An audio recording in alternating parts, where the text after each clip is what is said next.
Hello friends, எல்லோருக்கும் வணக்கம். Welcome to young investor channel. ஆக்சுவலாக டுடே மார்க்கெட் அப்டேட்ஸ் பார்த்துருப்பீங்க. மார்க்கெட் பார்த்தீங்கன்னா ஓப்பன் ஆகும்போது ஒரு ஃபிளாட் பாசிட்டிவ்ல இருந்த மார்க்கெட்டு ஆஃப்டர் தட் பார்த்தீங்கன்னா ஒரு நெகட்டிவ் ட்ரெண்டுக்கு திரும்பி இருக்கு. ஸோ நிஃப்டி 27 பாயிண்ட்ஸ் நெகட்டிவ்ல இருக்கு. சென்செக்ஸ் 93 பாயிண்ட்ஸ் நெகட்டிவ்ல இருக்கு. பேங்க் நிஃப்டி பார்த்தீங்கன்னா 253 பாயிண்ட்ஸ் அடிச்சிருக்காங்க.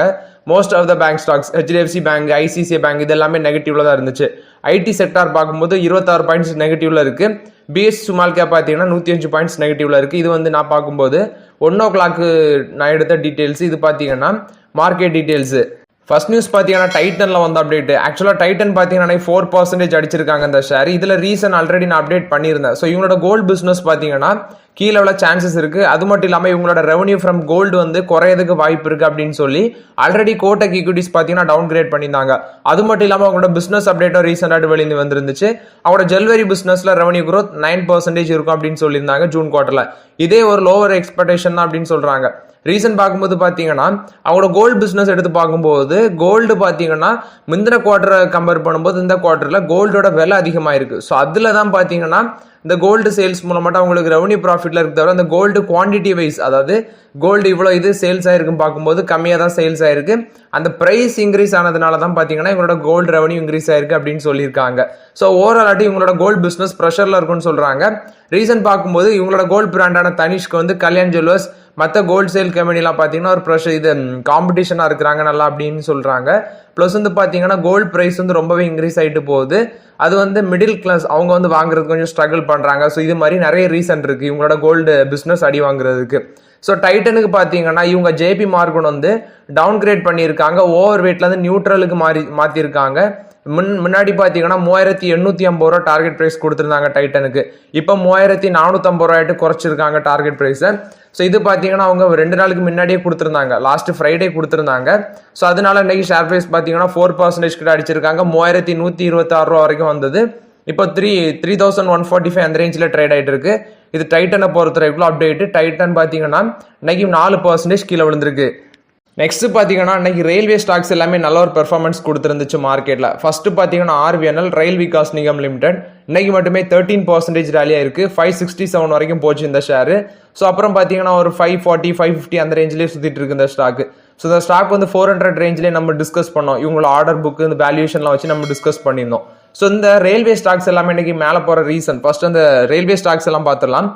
RVNL பார்த்தீங்கன்னா 567 ரூபா அந்த ரேஞ்சில் இருக்கு. ஐர்கான் பார்த்தீங்கன்னா 5% மேலே போயிருக்கு, 321 இருக்கு. ரெயில்டெல் 533 ரூபால இருக்கு, 5% ஏற்றிருக்காங்க.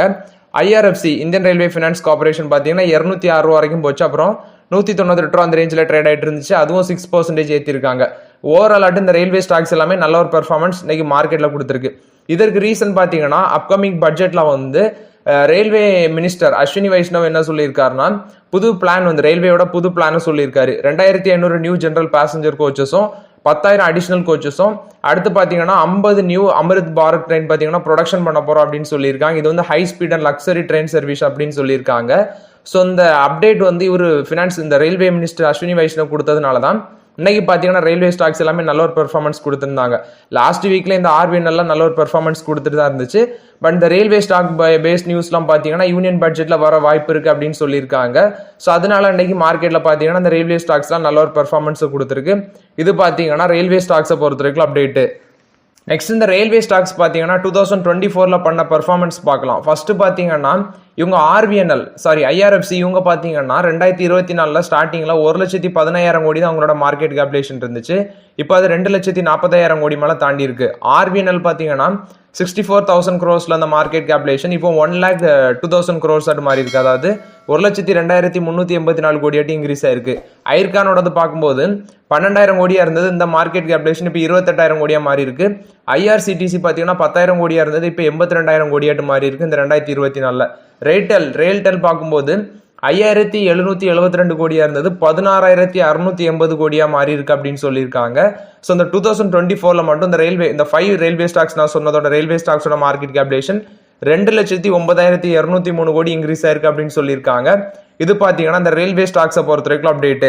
பார்த்தீங்கன்னா டாடா ஸ்டீலில் வந்து அப்டேட். ஆக்சுவலாக டாடா ஸ்டீல் பற்றி நம்ம ஆல்ரெடி டிஸ்கஸ் பண்ணியிருந்தோம். ஸோ யூகேல பார்த்தீங்கன்னா அங்கே ப்ராப்ளம் ஓடிட்டே தான் இருக்குது. இந்த எலக்ட்ரிக் பிளாஸ்ட் ஃபர்னஸை க்ளோஸ் பண்ணிவிட்டு எலக்ட்ரிக் ஆர் ஃபர்னஸுக்கு மாறுறது மூலம் மட்டும் பார்த்தீங்கன்னா கிட்டத்தட்ட 2800 பேருக்கு ஜாப் போகும் படிப்படி அப்படின்னு சொல்லி நம்ம நியூஸ் பார்த்துருந்தோம்.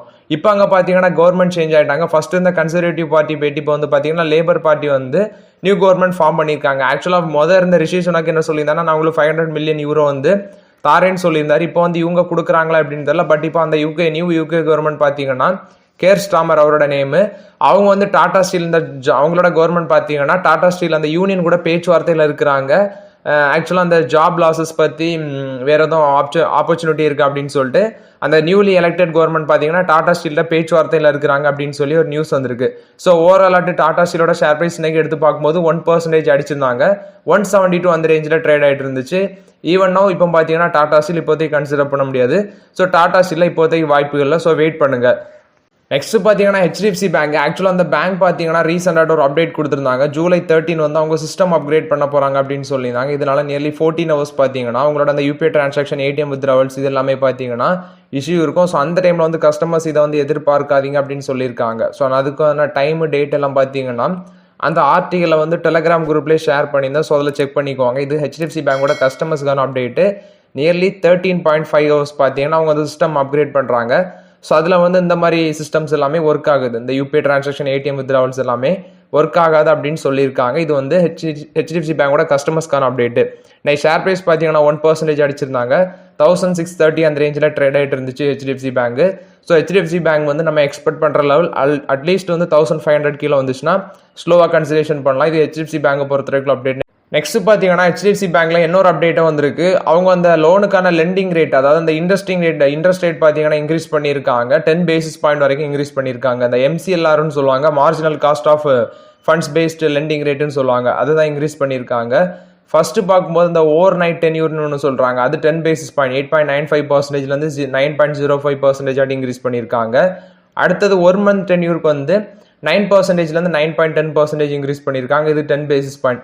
3 மந்த் டென்யூருக்கு பார்த்தீங்கன்னா 5 பேசிஸ் பாயிண்ட் இன்க்ரீஸ் பண்ணியிருக்காங்க. 9.15%லேருந்து 9.20%. 6 மந்த்துக்கு பார்த்தீங்கன்னா 9.30லேருந்து 9.35 இன்க்ரீஸ் பண்ணியிருக்காங்க. அடுத்தது 1 இயருக்கு பார்த்தீங்கன்னா 9.30லேருந்து 9.40 வரைக்கும் இன்க்ரீஸ் பண்ணியிருக்காங்க. அடுத்தது 2 to 3 இயர் பார்க்கும்போது அதுக்கும் 10 பேசிஸ் பாயிண்ட் இன்க்ரீஸ் பண்ணியிருக்காங்க. 9.30லேருந்து 9.48 இன்க்ரீஸ் பண்ணியிருக்காங்க. இது பார்த்தீங்கன்னா HDFC பேங்க்ல வந்து அப்டேட். அந்த லோனுக்கான இன்ட்ரெஸ்ட் ரேட்டை வந்து இன்க்ரீஸ் பண்ணியிருக்காங்க அப்படின்னு சொல்லியிருக்காங்க. இது HDFC பேங்கை பொறுத்த வரைக்கும் ஓவரால் அப்டேட்டு. நெக்ஸ்ட் பார்த்தீங்கன்னா பஞ்சாப் நேஷனல் பேங்க்ல வந்து அப்டேட். ஆக்சுவலாக PC ஜுவல்லரி பார்த்தீங்கன்னா இவங்க பஞ்சாப் நேஷனல் பேங்க்கிட்ட கடன் வாங்கியிருப்பாங்க. ஸோ அந்த கடனை ரிட்டர்ன் கொடுக்கறதுக்கு பார்த்தீங்கன்னா இவங்க PC ஜுவல்லர்ஸ் வந்து பஞ்சாப் நேஷனல் பேங்க்குக்கு வந்து ஒரு ஒன் டைம் செட்டில்மெண்ட் ப்ரொபோசல் வச்சிருந்தாங்க. ஸோ அந்த அவங்களோட அவுட்ஸ்டாண்டிங் டியூவை பே பண்ணுறதுக்கு. ஸோ இப்போ பார்த்தீங்கன்னா இந்த PC ஜுவல்லர்ஸோட ப்ரொபோசலை வந்து இவங்க பஞ்சாப் நேஷனல் பேங்க் அக்செப்ட் பண்ணியிருக்காங்க, இந்த ஒன் டைம் செட்டில்மெண்ட் அப்படின்னு சொல்லியிருக்காங்க. ஸோ இது பார்த்தீங்கன்னா பஞ்சாப் நேஷனல் பேங்க்ல வந்து அப்டேட்டு. PC ஜுவல்லர்ஸோட அந்த ஒன் டைம் செட்டில்மெண்ட் ப்ரொபோசலை வந்து பஞ்சாப் நேஷனல் பேங்க் அப்ரூவல் பண்ணியிருக்காங்க அப்படின்னு சொல்லியிருக்காங்க. நெக்ஸ்ட் பார்த்தீங்கன்னா நெஸ்லேல வந்து அப்டேட். ஆக்சுவலாக நெஸ்லேயோட ஷேர் ப்ரைஸ் பார்த்தீங்கன்னா 1% மேலே ரேலியாக இருந்துச்சு. 2602 அந்த ரேஞ்சில் ட்ரேட் ஆகிட்டு இருந்துச்சு. ஆக்சுவலாக இவங்க பார்த்தீங்கன்னா ஒரு இன்ட்ரீம் டிவிடெண்ட் அனௌன்ஸ் பண்ணியிருக்காங்க. ஸோ அதுக்கான டிவிடெண்டுக்கான அந்த ரெக்கார்ட் டேட் பார்த்தீங்கன்னா ஜூலை 16 அப்படின்னு சொல்லியிருக்காங்க. ₹2.75 அனௌன்ஸ் பண்ணியிருந்தாங்க இன்ட்ரீம் டிவிடெண்டு. ஸோ இது வந்து பார்த்தீங்கன்னா ஜூலை 16 ரெக்கார்ட் டேட் அப்படின்னு சொல்லியிருக்காங்க. ஸோ மேபி டிவிடெண்ட் வந்து பார்த்தீங்கன்னா ஆகஸ்ட்டுக்குள்ளே பே ஆகும், அதாவது ஃப்ரம் August 6ன்னு சொல்லியிருக்காங்க, அதுக்குள்ளே பே ஆகும்னு சொல்லியிருக்காங்க. இது பார்த்தீங்கன்னா நெஸ்லேல வந்து அப்டேட்டு. ஷேர் ப்ரைஸ் இன்னைக்கு மட்டுமே 1% மேலே ரேலியாக இருந்துச்சு. நெக்ஸ்ட் பார்த்தீங்கன்னா பஜாஜ் ஆட்டோவில் வந்து அப்டேட்டு. ஆக்சுவலாக அந்த ஷேர் யாரெல்லாம் வச்சிருக்கீங்கன்னு தெரியல. ஸோ ரீசெண்டாக தான் பார்த்தீங்கன்னா ஃப்ரீடம் 125 பைக் அப்படிங்கிற ஒன்று லான்ச் பண்ணியிருந்தாங்க. ஸோ அது பார்த்தீங்கன்னா நல்லாவே ஒரு சூப்பரான பைக்கு. ஆக்சுவலாக அவங்க சொல்லியிருக்க ப்ரைஸே 95,000 to 1,15,000 அந்த ரேஞ்சில் தான் சொல்லியிருந்தாங்க. CNG பெட்ரோல் போத் அந்த வேரியண்ட்டில் யூஸ் பண்ணலாம். ஸோ CNG ஃபியூல் நீங்கள் யூஸ் பண்ணிங்கன்னா உங்களுக்கு வந்து அந்த கிலோமீட்டர் அதிகமாக கிடைக்கும். ஸோ அந்த ஃபியூல் அந்த பெட்ரோல் மூலமாட்ட அதிக செலவாகும். ஸோ நீங்கள் அந்த CNG ஃபியூல் யூஸ் பண்ணிங்கன்னா நீங்கள் அதிக அளவில் வந்து மணி சேவ் பண்ணலாம் அப்படின்னு சொல்லி நியூஸ் பார்த்துருந்தோம். அந்த ஃப்ரீடம் 125 பைக்கை பார்த்தீங்கன்னா ரீசெண்டாக லான்ச் பண்ணியிருந்தாங்க. ஸோ அது பஜாஜ் ஆட்டோ பொறுத்தவரைக்கும் ஒரு பாசிட்டிவ் அப்டேட் இருந்துச்சு. பட் இன்னைக்கு ஷேர் ப்ரைஸ் பார்க்கும்போது 9,582 அந்த ரேஞ்சில் ட்ரேட் ஆகிட்டு இருக்கு. நெகட்டிவ் ட்ரெண்டில் தான் மூவ் ஆகிட்டு இருக்கு. ஸோ இந்த பஜாஜ் ஆட்டோக்கு பார்த்தீங்கன்னா JM ஃபினான்ஷியல் வந்து டார்கெட் ப்ரைஸ் கொடுத்துருக்காங்க. 10,850 வரைக்கும் போகும்னு சொல்கிறாங்க. 10,850 வரைக்கும் போகும்னு சொல்கிறாங்க. ஆக்சுவலாக 2007 இன்கார்பரேட் ஆன கம்பெனி 2,67,000 கோடி மார்க்கெட் கேபிலேஷன் மேலே இருக்குது. ரெவன்யூ அந்த செக்மெண்ட்லாம் பார்க்கும்போது உங்களுக்கு டூ வீலரு 3 வீலரு எக்ஸ்போர்ட் இது எல்லாமே உங்களுக்கு பார்த்தீங்கன்னா இந்த இதுலேருந்து ரெவன்யூ வருது. 2 வீலரும் வச்சிருக்காங்க, 3 வீலரும் வச்சிருக்காங்க. அதுவும் இந்த 2 வீலர்ஸ் எக்ஸ்போர்ட்டில் பார்த்தீங்கன்னா இவங்க ஒன் ஆஃப் த லார்ஜஸ்ட் கம்பெனியாக இருக்கிறாங்க. ஸோ இது பார்த்தீங்கன்னா பஜாஜ் ஆட்டோ பொறுத்த வரைக்கும் பாசிட்டிவ் அப்டேட்டு. ஜேஎம் ஃபினான்ஷியல் வந்து இந்த கம்பெனிக்கு 10,850 ரூபா வந்து டார்கெட் ப்ரைஸ் கொடுத்துருக்காங்க. நெக்ஸ்ட் பார்த்தீங்கன்னா லார்சன் அண்ட் டியூபோல வந்து அப்டேட். இவங்க பார்த்தீங்கன்னா கண்டினியூஸாக ஆர்டர் வின் பண்ணிட்டே இருக்கிறாங்க. அது மட்டும் இல்லாமல் ரீசெண்டாக இந்தியன் கம்பெனி ONGC வந்து ரொம்ப நாளுக்கு அப்புறம் ஒரு ஆர்டர் வின் பண்ணியிருந்தாங்க. இப்போ பார்த்தீங்கன்னா ஒரு மெகா ஆர்டர் வின் பண்ணியிருக்கோம் அப்படின்னு சொல்கிறாங்க. மிடில் ஈஸ்டில் 2 ஜிகாவாட் சோலார் PV பிளான்ஸ் அமைக்கிறதுக்கு அப்படின்னு சொல்லியிருக்காங்க. மெகா ஆர்டர்னாலே பார்த்தீங்கன்னா அது வந்து 10,000 crores to 15,000 crores இருக்கும் அப்படின்னு சொல்லியிருக்காங்க. இது பார்த்தீங்கன்னா லார்சன் அண்ட் டியூபோ கொடுத்த அப்டேட்டு. இவங்களுக்கு பார்த்தீங்கன்னா 2 ஜிகாவாட் சோலார் PV பிளான்ட் அமைக்கிறதுக்கான ஆர்டர் கிடச்சிருக்கு. இதோட கெப்பாசிட்டி 3.5 ஜிகாவாட்னு சொல்லியிருக்காங்க.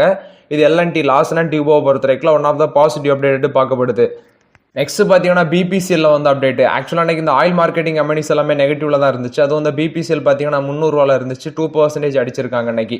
ஸோ இந்த BPCL பார்த்தீங்கன்னா மோர் ஓவராட் நிறைய நியூஸ் வந்துருந்துச்சு. ஃபர்ஸ்ட் பார்த்தீங்கன்னா ஆந்திர பிரதேசோட CM வந்து என்ன கேட்டிருந்தாருன்னா அப்கமிங் பட்ஜெட்டில் வந்து எங்கள் ஸ்டேட்டுக்கு வந்து ஒரு நியூ ரிஃபைனரி வேணும் அப்படின்னு சொல்லி கேட்டிருந்தாரு. ஸோ நியூ ரிஃபைனரி அமைச்சா அது வந்து அந்த அப்கமிங் பட்ஜெட்டில் அது எங்கள் ஸ்டேட்டுக்கு வேணும்னு அவர் கேட்டிருந்தாரு. அடுத்தது பாரத் பெட்ரோலியம்லேருந்து இன்னொரு அப்டேட் வந்துருந்துச்சு. அவங்க ஆக்சுவலி 3 ரிஃபைனரிஸ் வச்சிருக்காங்க. ஒன்று மும்பை, கொச்சின், பீனா இப்படின்னு சொல்லி 3 இடத்துல வச்சிருக்காங்க. அடுத்து பார்த்தீங்கன்னா BPCL வந்து கவர்மெண்ட் வந்து என்டையர் ஸ்டேக்கும் செல் பண்ண போறாங்க அப்படின்னு சொல்லி அது ஒரு நியூஸ் ஆட் இருந்துச்சு. பட் BPCL பார்த்தீங்கன்னா அதோட minister oil minister Hardeep Singh puri சொல்லிட்டாரு BPCL நாங்கள் வந்து ஸ்டேக் சேல் பண்ண மாட்டோம் அப்படின்னு சொல்லிட்டாரு. இது வந்து BPCL பொறுத்த வரைக்கும் ஓவரால் அப்டேட்ஸ். ஸோ ஷேர் பார்த்தீங்கன்னா பட் 2% கிட்ட நெகட்டிவ்ல தான் ட்ரேட் ஆயிட்டு இருக்கு. 300 அந்த ரேஞ்சில் இருக்கு. இது BPCL பொறுத்த வரைக்கும் அப்டேட். நெக்ஸ்ட் பார்த்தீங்கன்னா ரேமண்ட் குரூப்பில் வந்து அப்டேட். ஆக்சுவலாக ரேமண்ட் குரூப்பில் நம்ம நிறைய நியூஸ் டிஸ்கஸ் பண்ணியிருந்தோம். ஃபர்ஸ்ட் பார்த்தீங்கன்னா அவங்களோட அப்பா பையன் பிரச்சனை அது ஒரு நியூஸாக இருந்துச்சு. அடுத்து பார்த்தீங்கன்னா ரேமண்டோட ஷேர் வந்து இன்னைக்கு 3,335 அந்த ரேஞ்சில் இருக்குது. ஸோ அந்த ஸ்டாக் வந்து ஃப்ரைடே பார்த்தீங்கன்னா 18% மேலே போச்சு. அப்புறம் இன்னைக்கு 6% மேலே போன ஷேர் வந்து இப்போ 3% வந்து பாசிட்டிவ்ல இருக்குது. ஸோ ரேமண்ட் குழுமம் ஷேரில் வந்து அப்டேட் என்னன்னா அவங்களோட அந்த ரியல் எஸ்டேட் பிஸ்னஸை டிமர்ஜ் பண்ண போகிறாங்க அப்படின்னு சொல்லி சொன்ன உடனே அந்த ஷேர் வந்து பார்த்தீங்கன்னா கிட்டத்தட்ட 2 டேஸ்லேயே 24% ரிட்டர்ன் கொடுத்துருக்கு. ஃப்ரைடே ப்ளஸ் வந்து இது மண்டே எடுத்து பார்த்தீங்கன்னா 24% ரிட்டர்ன் கொடுத்துருக்கு. லாஸ்ட் 1 மந்த்ல வந்து 30% ரிட்டர்ன் கொடுத்துருக்கு இந்த ஸ்டாக்கு. ஸோ இந்த ரேமண்டில் பார்க்க வேண்டிய நியூஸ் என்னன்னா 2 பிஸ்னஸை டிமர்ஜ் பண்ணுறாங்க. இன்னொன்று வந்து பார்த்தீங்கன்னா ப்ரோக்கரேஜஸ் வந்து டார்கெட் ப்ரைஸ் இன்க்ரீஸ் பண்ணியிருக்காங்க. இந்த ரேஞ்சிலேருந்து 50% வரைக்கும் மேலே போகும் அப்படின்னு சொல்லியிருக்காங்க. இது பார்த்தீங்கன்னா ரேமண்டை பொறுத்த வரைக்கும் ஓவரால் பாசிட்டிவ் அப்டேட்டு. நெக்ஸ்ட் பார்த்தீங்கன்னா சில ஸ்டாக்ஸ்க்கு வந்து ப்ரோக்கரேஜஸ் வந்து டார்கெட் ப்ரைஸ் கொடுத்துருக்காங்க. அதில் ஃபர்ஸ்ட் சிப்லா பார்க்கும்போது இன்னைக்கு 1% அடிச்சிருந்தாங்க. ஸோ அவங்க எல்லாம் அந்த சார்ட் எல்லாமே பார்த்து தான் கொடுத்துருக்காங்க. ஸோ ஓவரால் ஆட்டு சிப்லா பார்த்தீங்கன்னா 1,490 அந்த ரேஞ்சில் ட்ரேட் ஆகிட்டு இருக்கு. ஸோ இந்த ஸ்டாக்கு அவங்க ஸ்டாப் லாஸ் சொல்லியிருக்கிறது 1,460 சொல்லியிருக்காங்க. டார்கெட் ப்ரைஸ் பார்த்தீங்கன்னா அப்சைடு வந்து 1,600 வரைக்கும் போகும் அப்படின்னு சொல்லியிருக்காங்க. இது சிப்லாக்கு சொல்லியிருக்காங்க. அடுத்தது HDFC லைஃப். ஸோ இந்த ஷேர் வந்து பார்த்தீங்கன்னா 611 அந்த ரேஞ்சில் இருந்துச்சு. 611 அந்த ரேஞ்சில் இருந்துச்சு. இந்த ஸ்டாக்குக்கு பார்த்தீங்கன்னா அவங்க டார்கெட் ப்ரைஸ் சொல்லியிருக்கிறது 660 வரைக்கும் போகும்னு சொல்லியிருக்காங்க. 575 வந்து அவங்க வந்து ஸ்டாப் லாஸ் அப்படின்னு சொல்லியிருக்காங்க. இது HDFC லைஃபை பொறுத்த வரைக்கும் அப்டேட்டு. ஸோ ஓகே ஃப்ரெண்ட்ஸ், ஆக்சுவலாக அந்த வீடியோவில் சில இம்பார்ட்டன்ட் அப்டேட் ஸ்டாக் அப்டேட்ஸ் எல்லாமே பார்த்தோம். இந்த வீடியோ உங்களுக்கு பயனுள்ளதாக இருந்துச்சுன்னா லைக் பண்ணுங்கள், சப்ஸ்கிரைப் பண்ணுங்கள், கமெண்ட் பண்ணுங்கள். Okay friends, thank you.